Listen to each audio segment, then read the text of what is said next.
I'm taking a online course that's free on emergency preparedness 101, and it got me thinking about food storage philosophy. So I thought I'd go into the different types of food storage philosophy, and then what is mine, and then I'd love to hear what is yours. So here goes. Well, really don't have a food storage philosophy. Pretty much the only food stored is about a 3-day supply in the cupboards. You are like the majority of Americans, but I strongly urge you to reconsider. There's no time like the present to start storing emergency provisions. Or do you have buckets filled with rice and beans? The rice and bean method is relatively inexpensive. According to the Modern Survival blog, having one 5-gallon bucket each of rice and beans will provide nearly 50 days of survival calories. Of course, it can be a very monotonous diet and may have, shall we say, gastric side effects. Also, children may refuse to eat it if they are not accustomed to eating it before a SHTF situation. Do you have shelves filled with store-bought canned goods and boxed food items? It really is easy to pick up a surplus each week when you shop to build your food storage supply. Store-bought canned goods can have a high sodium level though. This method is fine as long as you rotate your stock. Maybe you have shelves filled with meat, vegetable, and fruit that you canned yourself. Home canning is a cost-effective food preservation storage method once you get the jars and pressure canner bought. Jars can be found at garage and estate sales. However, canning takes time and jars could break in an earthquake, and they are heavier to transport. But they taste much, much better. Do you have shelves filled with MREs and number 10 cans of freeze-dried meats, veggies, and fruit?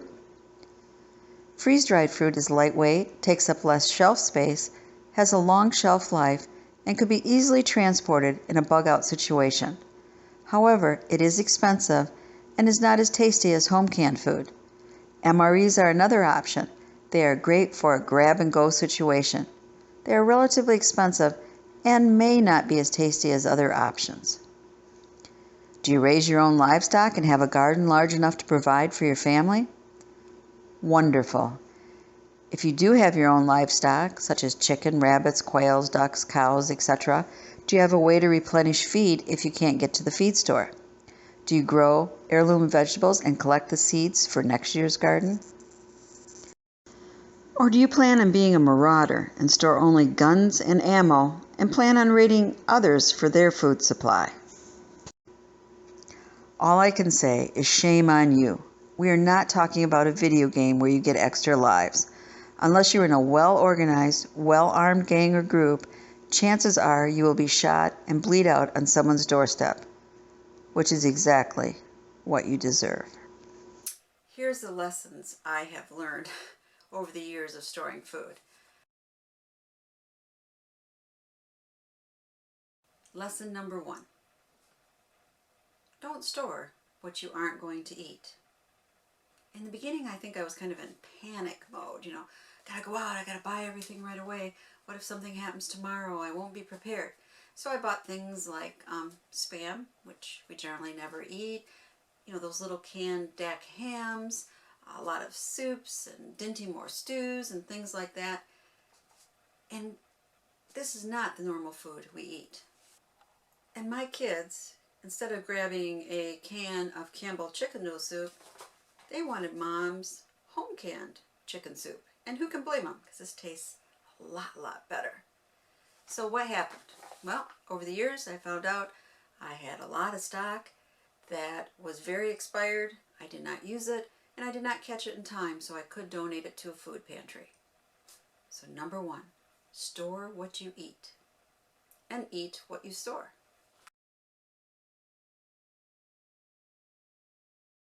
Number 2 is to rotate your food storage. Now we have a pantry upstairs next to our kitchen, and then we have this big, what I call our preppy room in the basement. Well, I found out that my husband would see we were out of something upstairs and buy something and replace it. So pretty soon we weren't rotating the stock in the prepper room. And again, things get beyond expiration date and then it goes to waste. So number 2, rotate your food storage. Number 3, take a thorough inventory at least twice a year. See what you have too much of, see what you're out of or almost out of, and replace as needed. Know what you have in your food storage preps. Very, very important. Otherwise, things may go to waste, or you may not have what you need when the time comes. Number 4, I'm still working on.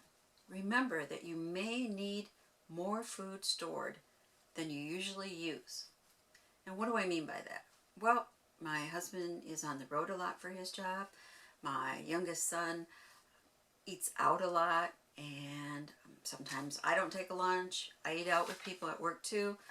So if we were actually confined to the house and not able to leave, we would eat a lot more food than we do in our normal course. Then the other thing to consider is, what if my daughter and her family came back here, or my son and his family? That would really change our food storage needs. So it's very hard to estimate. Your 6-month supply might quickly become your 2-month supply. So always put in a cushion, a margin, so to speak, of extra when you estimate how much food you really have. Now I'd like to show you what I have. Come along.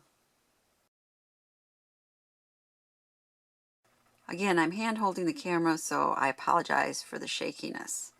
This is our safety net area.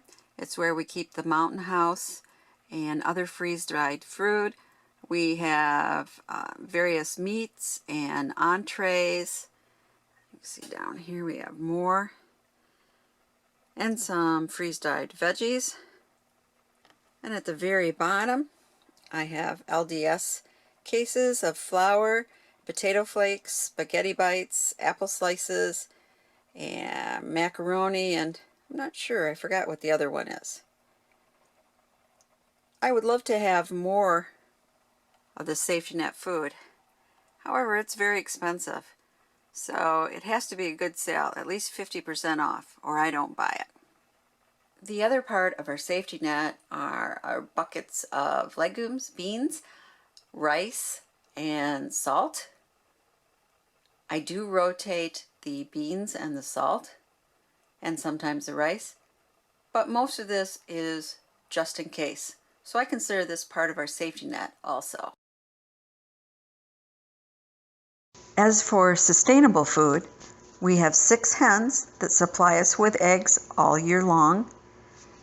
We have a vegetable garden in a 6-foot fenced-in area to keep all the deer out, but it is really not sufficient to supply all of our needs. We have 2 heart nut trees planted that should start supplying us with nuts in the next 3 to 4 years. We have 2 apple, 2 pear, 1 plum, 1 peach, and 1 cherry tree that should start producing within 1-2 years. All of them are caged, again, to keep the deer out until they get sufficient growth and height so we don't have to worry about them. We also have 6 blueberry bushes that really produce a lot of blueberries, 12 raspberry canes, a strawberry patch, and 2 rhubarb plants. I'd like to add 2 more next spring. And I planted 5 grapevines last year. This is all in a fenced-in area. The grapevines are next to our asparagus that supplies me with asparagus that I can freeze or can all year long. So that's it for sustainable food, although we always try to add to it each year. Every week in the winter, I try to pressure can something different. Meat, stews, soups, whatever. Yesterday, I canned 5 pints of beef in wine sauce. It was the first time I had tried that recipe, and it really tastes good. I highly recommend it. Okay, I'm trying to get far enough back so you can see the entire, as I call it, the canning cabinet.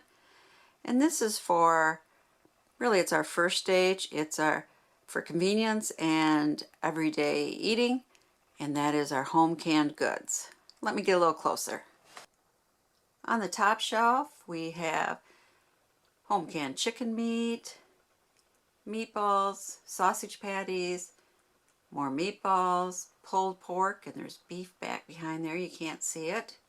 And The next shelf has a lot of beans, different kinds, barbecue beans, and then my favorite, red beans and sausage, and more tomato sauce, which goes way back again. I can't get the camera in there. The next shelf is for our drinks. I have some canned instant milk just in case, and all of this all the way across and back in there is all home canned juices, and it's grape juice, rhubarb juice, and a lot of cherry juice, all very healthy. And on this shelf we have broths and soup. We have beef broth, chicken broth, oxtail soup, vegetable soup, chili, chicken soup, and bean soup.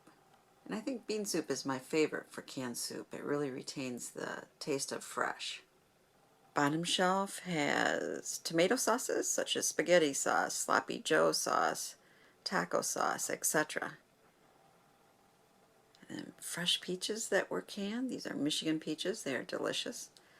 And over in there we have applesauce, apple slices, and jams and jelly.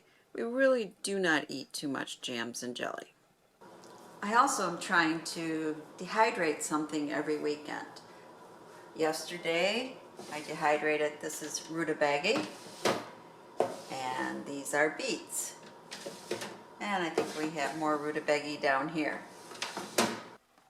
This is our dehydrated food area. And I have dehydrated beans, broccoli, Brussels sprouts, cabbage, carrots, cauliflower, corn, peas, potatoes, etc. You name it. The top shelf is usually full of zucchini bread that I bake in August and September, and then we eat it all year long. And it also has some assorted meats up there. And then on the next shelf, you'll see some cheap Jack's Pizza, but that's what my son and his friends like the best, so I don't complain. Also here, this whole bin is full of frozen strawberries. And over here is all, if you can see it, frozen blueberries. We love our fruit. On the next shelf is a turkey on special after Thanksgiving, but then we have yellow squash, green peppers, broccoli, frozen peaches in there, and a lot of frozen asparagus. And the next shelf pulls out, and if you can see, the whole thing is full of beans from the garden. And darn it, we better start eating some of these. My garden just produces too many beans. The next shelf has some more meat, some corn that we froze, and my favorite garden fresh tomato soup that's frozen. Now at the very bottom is a pull-out drawer, and it's my absolute favorite. It's all frozen cherries. These are the black sweet cherries, and I tell you, it is like a cherry popsicle when you bite into them. They are just fantastic and very healthy for you too. And this is our downstairs freezer. It's a chest freezer. We use this primarily for meat. Let me open it up for you. We have a lot of these Zacon chicken breasts, which I won't buy again. They're way too big. They're as big as a turkey breast almost, and I can't believe that these weren't fed some steroids or something. They're just too huge. And we have a lot of different beef products. We received a quarter of a cow in the fall, and we'll receive another one in the spring. And this summer, we will be filling it up with half a pig, and I'll be getting 36 pounds of bacon from Zacon in March, and we'll see how I like that. We do have a backup generator if we lose power for the freezer. However, if we lost power for an extended period of time, we wouldn't have enough fuel.